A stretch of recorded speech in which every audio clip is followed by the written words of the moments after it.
And now for the maximum impedance, that means for the maximum parallel voltage. For the maximum parallel voltage condition, we have the expression of Fm just like this, and in a similar manner previously it was shown that here it is shown that 1 over QL square, this term, that means, okay, let me show you clearly. So first of all, this term we can write it as 1 over QL square, right?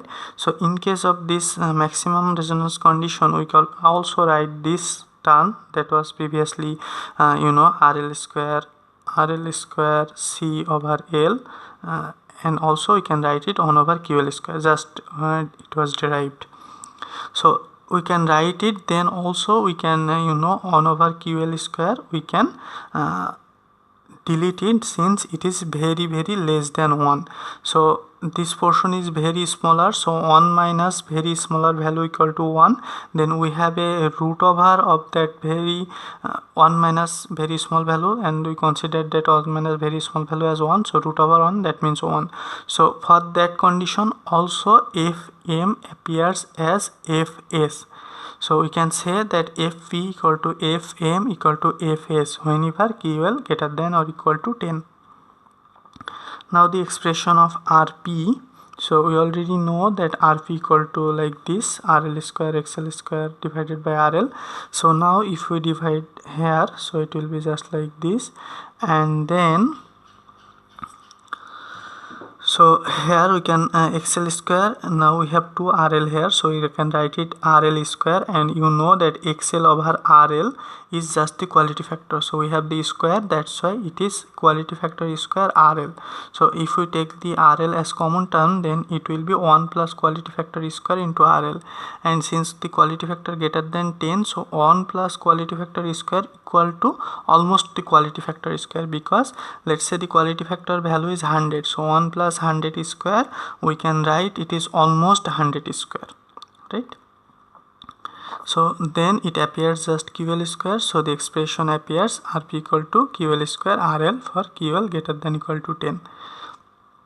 So this is the approximate equivalent circuit that is given. So if you notice, so ZTP we have the RS and RP, approximately it is Q square RL, here it is shown, and then the XLP is just XL approximately, and we have the XC as well.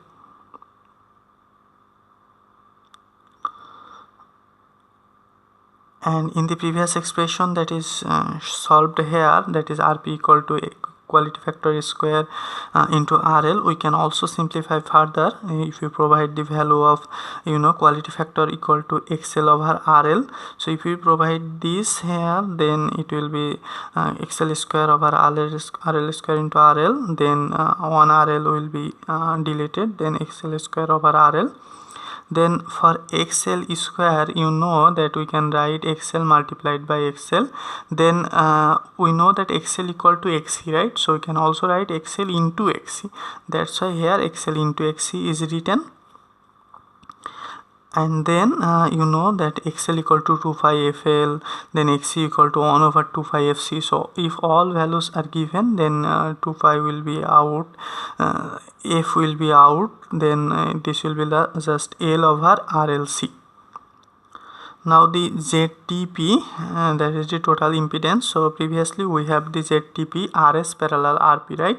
So you know that RP equal to quality factor square into RL. We have just calculated this here. Here RP equal to just quality factor square RL.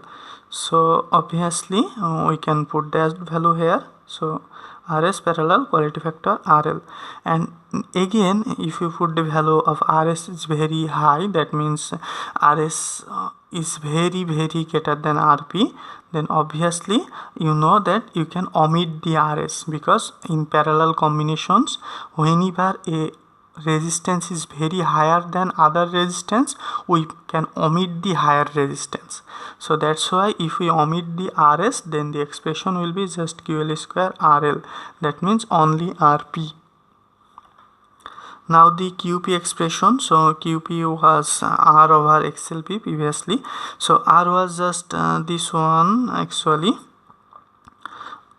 here. So R was just RS parallel RP, right? If you remember, RS parallel RP, and then RP was QL square RL. So these values are given here, and again if we simplify it further by putting RS equal to infinity or RS very greater than RP, so this will be just like this: RS parallel QL square RL. So we can omit the RS as well, then this will be just like this. And again if you notice here RL XL present, so we can write it XL over RL, and this XL over RL is another QL, so it is just QL square divided by QL. So the final expression will be just a single QL. Now the bandwidth, so bandwidth was F2 minus F1, and that was the Fe minus QP. It was the previous expression. Now by substituting the QP, this can be simplified as just like this, and also after simplifying up to this, if we consider the RS equal to infinity, that means very larger value, then it will be simplified just like here. That means we can omit this portion as well. Since it is infinity, 1 over infinity, we know this is close to 0.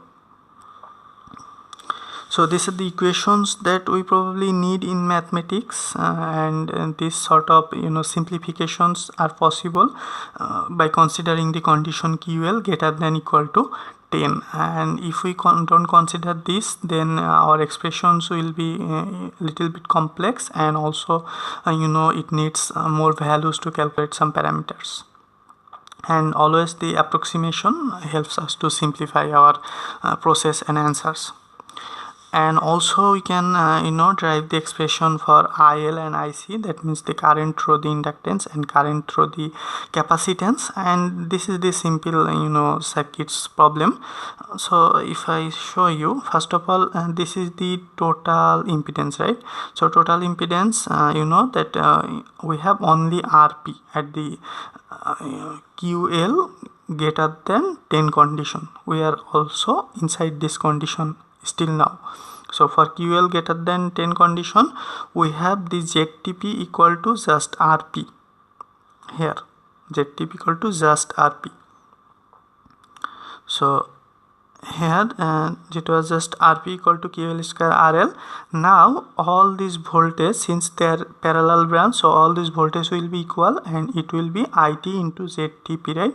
So it is just the expression, that is voltage equal to current multiplied by impedance, and then ZTP equal to QL square RL.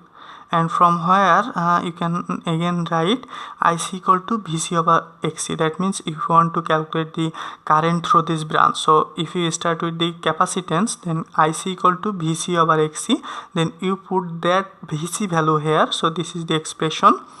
And again you know that the XC equal to XL, and when QL greater than 10, so here first of all this XC is replaced by XL, and then this RL, so we can divide by here RL. So this is another quality factor, so this is also QL. So the expression appears as QL square over QL. So obviously this is just single QL with we have the IT, that is the total current. So IT into our quality factor. And similarly for the inductance, if we derive this sort of equations, then we will get the current equation just like this: quality factor multiplied with the total current. And here in the summary, all things are summarized, and in this table all the equations are written. So don't worry about a lot, since you can always derive this equation. Almost in most of the cases derivation is possible. So derive those equation whenever you forget, and always try to understand how this approximation occurs, because if you want to memorize all these formulas, it will be tough. But if you understand the concept behind this phenomena, or concept how these simplifications have been done, then it will be easier for you to remember these formulas that will be required for mathematics. So let's focus on the mathematics. So this example, you want to determine the resonant frequency, then you find the total impedance at a resonance. The circuit is already given, so let's focus on the mathematics. So here, if you notice, for this inductance we have no resistance, like so in previous circuits we have a resistance and an inductance. So this RL is now 0, so RL is 0. So if we calculate the QL, so obviously QL was XL over RL, so RL is 0, that means QL is infinity, that means very high QL, I can say. So whenever this QL obviously greater than 10, I can say, so obviously that parallel resonant frequency equal to Fs, that means 1 over 2 pi root over LC. So from here you can calculate this value. And the next question was find the total impedance at resonance. So the total impedance at resonance was, if you want to calculate the total impedance of the circuit, so we have two impedance. One is two reactive component, one is the inductance and another is the capacitance. So ZL, ZC, if you calculate them just like this, and then we have another source resistance as well. So if you calculate all these three in parallel, then the result will appear just like this. And in question C, calculate the quality factor, bandwidth and the corner frequencies or cutoff frequencies. So the quality factor, you already know that the quality factor RS over XLP. So here XL equal to, we can also write 2 pi FPL. So this is written, from which we can calculate the quality factor at parallel resonance. And then the bandwidth equal to FE over QP. And always don't confuse with QP with QL. QP consists of the total circuits component, whereas QL is for just the inductive branch. That means at inductive branch we have the resistance and the inductance. So this was RL and this was XL, and considering by these two we have the QL only, and QP consists of the total circuits component, which involves the source resistance as well.